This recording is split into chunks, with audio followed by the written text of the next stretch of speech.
बिस्मिल्लाहिर्रहमानिर्रहीम। अस्सलाम वालेकुम नाज़रीन। आज का हमारा लेक्चर नंबर 41 है और इसमें आज हम एक नया चैप्टर स्टार्ट करने जा रहे हैं। चैप्टर है जी हमारे पास 13 और ये है हमारे पास शन हुक। इससे पीछे हमने एन हुक, एफ और वी की हुक को डिस्कस किया था, लेकिन आज हम डिस्कस करने जा रहे हैं शन हुक को।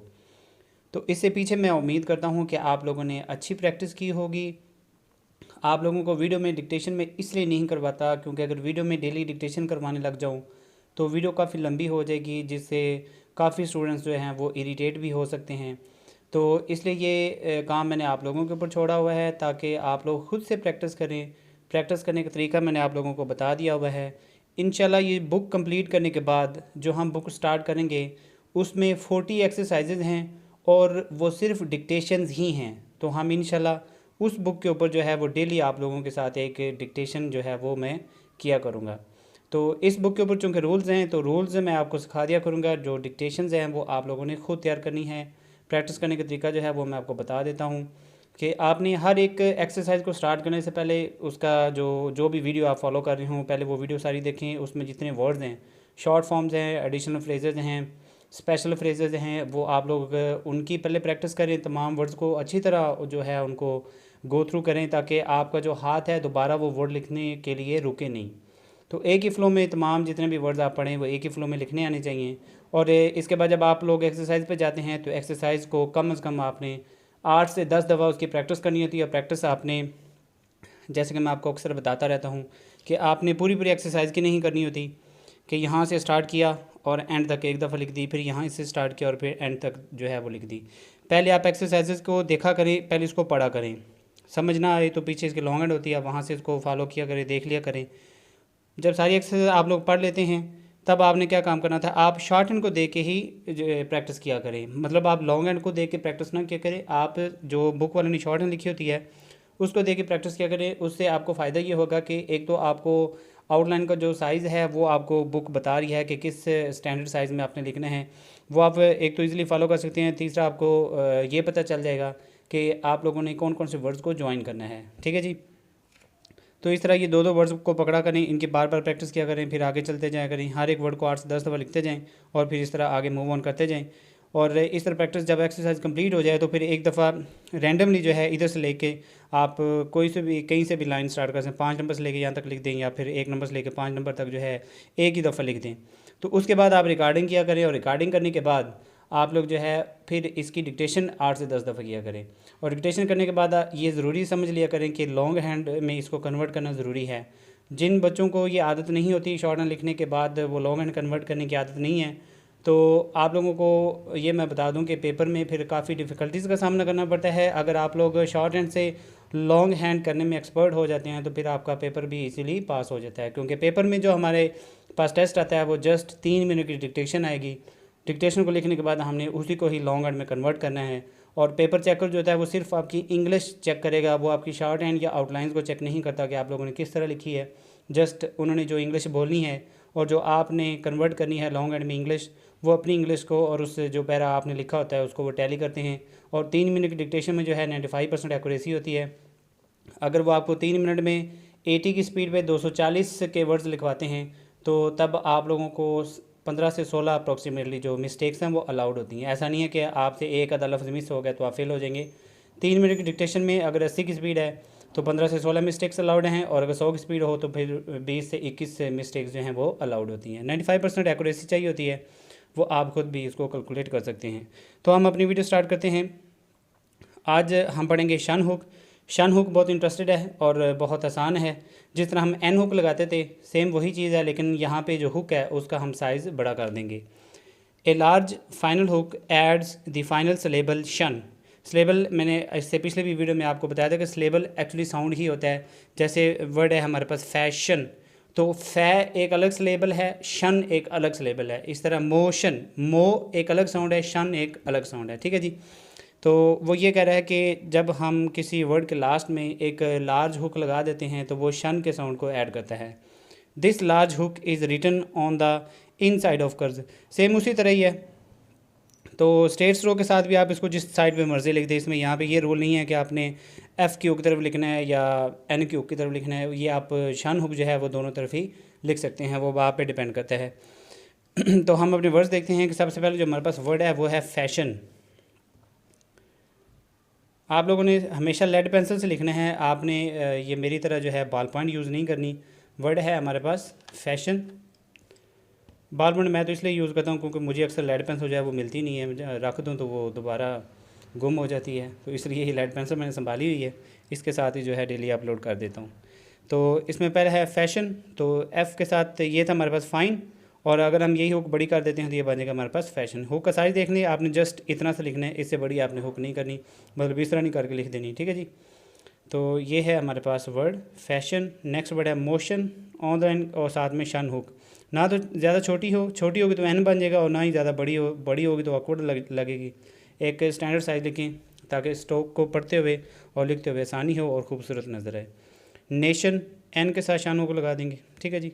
सेम वही चीज़ें हैं जो हमने एन की हुक के लिए पढ़ी हैं। तमाम वर्ड्स ऐसे हैं जिनके लास्ट में शन आ रहा है, या इस तरह ये वर्ड है डिवीजन, तो शन और यन जो भी साउंड होगा उसके लिए आप शन के हुक लगाएंगे। नेक्स्ट वर्ड है प्रोफेशन। ये प्रो है और एफ़ के साथ शान के हुक लग जाइए, बन जाएगा प्रोफेशन। यहाँ पे आपको एक चीज़ बता दूँ कि आप हुक के साथ शान हुक ऐड नहीं कर सकते इस तरह, ठीक है जी। आपने अगर एफ़ या वी के बाद शान आ रही तो फिर आप जो है वो पूरी स्ट्रोक लिखेंगे, उसके साथ शान लगाएंगे। जैसे वर्ड है डिवीजन, वी लिखेंगे और फिर शान की हुक लगा देंगे, ठीक है जी। और इस तरह सुपरविजन है, मेंशन है, एडमिशन, एक्सपेंशन, इंटेंशन, बहुत आसान वर्ड्स हैं, आप एक दफ़ा इनको लिख लीजिएगा। इसके बाद बता रहा है the S circle is added as shown. जिस तरह हम एन के अंदर एस का सर्कल ऐड करते थे, इस तरह हम शन के अंदर एस का सर्कल ऐड करेंगे अगर लास्ट में एस या जेड आता है। जैसे फैशंस, नेशंस, रिलेशंस, ये फैशन था, इसके साथ एस ये जो छोटा सा हम एस सर्कल लगा देंगे बन जाएगा फैशंस। इस तरह ये था हमारे पास नेशन, और इसके साथ एस सर्कल लगा देंगे बन जाएगा नेशंस। इस तरह रिलेशंस है। नेक्स्ट है जी, when a good joining is obtained the large hook is used when the shuns label occurs in the middle of a word. दोबारा पढ़ते हैं, when a good joining is obtained, जब हमारे पास वो कहता है कि एक अच्छी ज्वाइनिंग हो रही हो किसी भी वर्ड को दूसरे वर्ड के साथ, जब हम ज्वाइन करते हैं तो अगर एक अच्छी ज्वाइनिंग सामने आ रही हो, the large hook is used when the shuns label occurs in the middle of a word.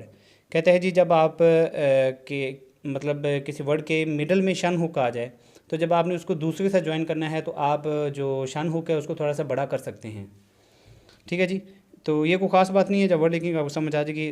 Word है हमारे पास नेशनल, तो नेशन के लिए हमने देखा था सिर्फ हमने इतनी सी लिखी थी, लेकिन वो कहते हैं जी नेशनल के लिए आपके है इस तरह बड़ी हुक लिखें और आराम से आगे एल लिखें। आप चाहें तो छोटी हुक के साथ भी लिख सकते हैं, कोई इतनी बड़ी बात नहीं है। इस तरह प्रोफेशनल, ये था प्रोफेशन, और इस तरह जब प्रोफेशनल के हुक को बड़े जब किसी दूसरे वर्ड से लिखना है वो कहते हैं आप अगर चाहें तो इसका साइज़ बड़ा कर सकते हैं। फिर हमारे पास इंटेंशनल, तो ये थ्रू देने लिखा उसने, इनको हाफ किया, फिर नेक्स्ट इंटेंशनल, ठीक है जी। तो ये था हमारा शन हुक। शन हुक का जो पहला रूल था वो हमने डिस्कस कर लिया है। इसके साथ हमारे पास एक्सरसाइज है 99, तो इस एक्सरसाइज की आपने पहले प्रैक्टिस करनी है। एक चीज़ मैं आपको बता दूं कि अगर मैं आप लोगों को एक दिन में कोई एक ऐसी वीडियो पढ़ा देता हूं जिसमें 4 से 5 एक्सरसाइज आ जाती है, जैसे कि ये 99 आ गई है, और फिर इसके बाद फिर रूल मैं पढ़ाने लगा हूँ, तो आपका क्या काम है कि आपने ये नहीं करना कि ये रूल भी पढ़ लें फिर ये रूल भी पढ़ लें। आपने पहले ये रूल पढ़ने हैं, इसकी एक्सरसाइज करनी है। इसकी एक्सरसाइज करने के बाद आपने लेक्चर को दोबारा स्टार्ट करना है और दोबारा जो है इसका रूल देखना है। या अगर आप कंप्लीट रूल्स पढ़ते हैं तो तब आपको ये चाहिए कि आप लोग पहले रूल्स को देखें, अपनी बुक से देखें, उनको रीड आउट करें। अगर आप लोगों को तो दोनों रूल्स की समझ आ जाती है तो फिर एक ही दफ़ा एक्सरसाइज को जो है वो उसकी प्रैक्टिस कर लिया करें। तो नेक्स्ट है हमारे पास, when attached to a straight stroke the shun hook is written on the opposite side to an initial circle or hook to balance the outline. जैसे कि पीछे मैंने आपको बताया कि शन हुक का ये रूल नहीं है कि आपने एफ़ की तरफ लगानी है या एन हुक की तरफ लगानी है। यहाँ पे वो ये बता रहा है कि आप शन हुक दोनों तरफ इस्तेमाल कर सकते हैं, लेकिन आपने एक चीज़ का ख्याल रखना है कि जब किसी वर्ड के स्टार्ट में हुक है या उसके स्टार्ट में एस सर्कल है तो आप शन हुक उसकी दूसरी साइड पर लगाएंगे। जिस साइड पर एस सर्कल या हुक इस्तेमाल हो रही होगी आप शन हुक उसकी उल्टी साइड पर लगाएंगे, ताकि स्ट्रोक का जो बैलेंस है और खूबसूरती है वो बरकरार रहे। जैसे कि वर्ड है हमारे पास सेक्शन, तो चूंकि एस सर्कल ऊपर से स्टार हो रहा है तो वो कहता है जी आप शानों को अपोजिट साइड पे लेके ताकि स्ट्रोक का बैलेंस बरकरार रहे। अगर हम इस तरह लिख देते हैं तो स्ट्रोक जो है वो ऑकवर्ड फील होती है, जबकि ये खूबसूरत लग रही है।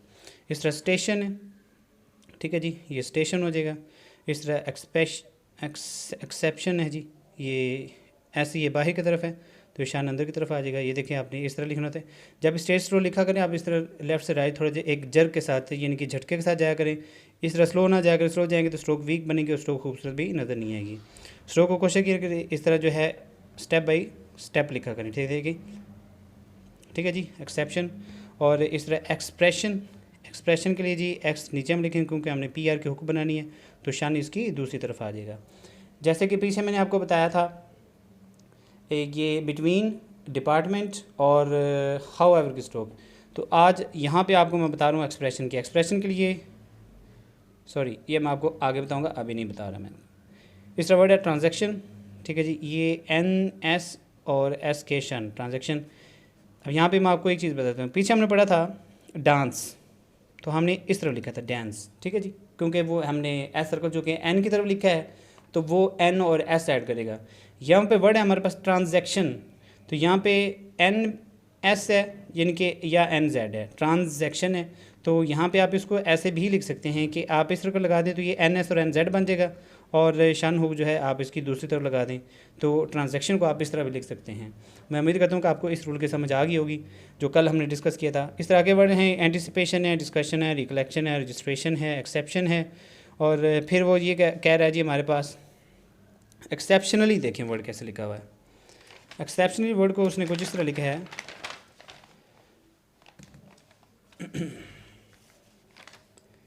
ये लिखा है उसने एक्सेप्शन और एक्सेप्शनली की शन के साथ उसने डाउनवर्ड एल बना दिया है बस, तो ये बन गया हमारे पास एक्सेप्शनली। और इसी तरह जो हमारे पास नेक्स्ट वर्ड है नेक्स्ट रूल है वो ये कहते हैं जी आफ्टर एफ और के, वी और के एंड एल के the shun hook is written away from the curve to balance the outline. वही बात है कि अगर कर्व ऊपर की तरफ है तो आप शानुक को नीचे की तरफ ले जाएं। जैसे एक वर्ड है हमारे पास फिक्शन, तो ये कर्व ऊपर की तरफ है तो शान को आप इस तरह लिखेंगे तो स्ट्रोक थोड़ी सी ऑकवर्ड फील होगी। जब आप इसको थ्रू ऑपोजिट साइड पे लिखेंगे यानी कि जिस तरफ आपकी हुक है एफ या वी है उससे अवे लिखेंगे यानी उससे दूर लिखेंगे तो तब आपकी स्ट्रोक जो है वो बैलेंस रहेगी। इस तरह वोकेशन है, लोकेशन है, सिलेक्शन है, वोकेशनल।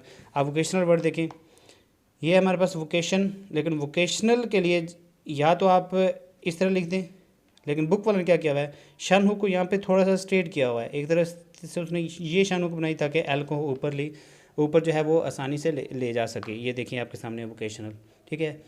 आप इसको चाहें तो आप इसको डाउनवर्ड भी लिख सकते हैं जैसे हमने एक्सेप्शनल के अंदर लिखा हुआ है, ठीक है जी। तो लिखें वो जो आसान लगे। कभी भी किसी लेटर की दो स्ट्रोकें आप जो है वो उनकी प्रैक्टिस ना करें, हमेशा एक वर्ड की एक ही स्ट्रोक की प्रैक्टिस करें, चाहे पूरी कर लें चाहे शॉर्ट कर लें। इस तरह फैक्शन 8 है, ये बन गया फैक्शन और ये टी लग जाएगा, ये बन जाएगा हमारे पास फैक्शन 8। तो इसके साथ हो जाएगा हमारा एक्सरसाइज नंबर 100। नेक्स्ट रूल देखते हैं कि हम करें या ना करें। मेरा ख्याल है कर लेना चाहिए, तो वो भी आसान है, कोई ज़्यादा मुश्किल नहीं है। वो ये बता रहा है जी the shun hook is written on the right side of simple T D और जे, कि जब कोई स्ट्रेट स्ट्रोक सिंपल आ रही है टी डी जे तो आप कोशिश करें राइट साइड पे लिख दें। अगर आप लेफ्ट साइड पे लिख देते हैं तब भी वो शन हुक ही रहेगी, वो चेंज नहीं होगी। जैसे कि वर्ड है नोटेशन, क्योंकि अगर हम राइट साइड पे लिखते हैं तो ये लिखनी थोड़ी सी मतलब स्ट्रोक के फ्लो के साथ लिखी जा रही है और आसान लिखी जा रही है, क्योंकि हम लेफ्ट से राइट जा रहे हैं तो राइट तरफ ही लिखें तो ज़्यादा से ज़्यादा कि हम उल्टी साइड पे आ जाएं, ठीक है जी। इस तरह इन्विटेशन,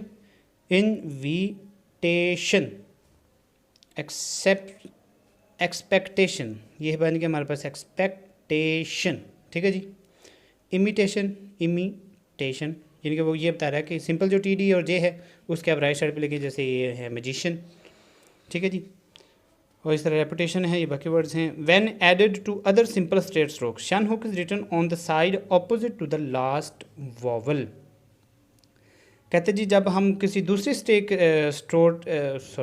स्ट्रोक के साथ लिखते हैं शन हुक को, तो शान हुक को वो कहता है कि जिस साइड पे मतलब लास्ट वावल आ रहा होता है तो कोशिश करें कि शान हुक उस वावल की तरफ ना लगाएं, वावल की दूसरी साइड पे लगा दें। समझ नहीं आई तो वर्ड देखें आपको समझ आ जाएगी। वर्ड है ये बताता हूँ मैं आपको, वर्ड है ओकेयन।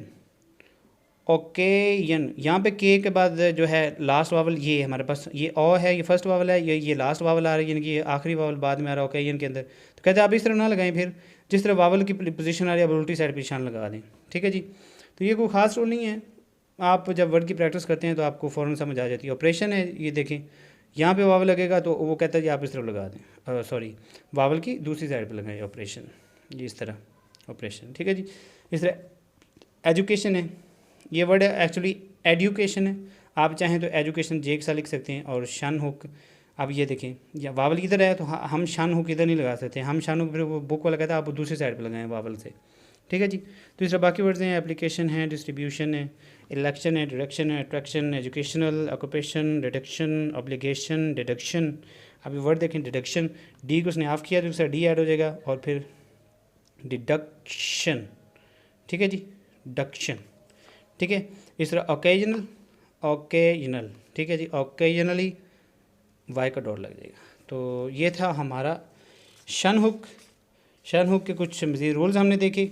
नेक्स्ट हम पढ़ेंगे एस शन, तो ये एक नई चीज़ है, तो हम इंशाल्लाह इसको नेक्स्ट वीडियो के अंदर जो है डिस्कस करेंगे। तो आज तक हमारी एक्सरसाइजेज होगी हैं 102।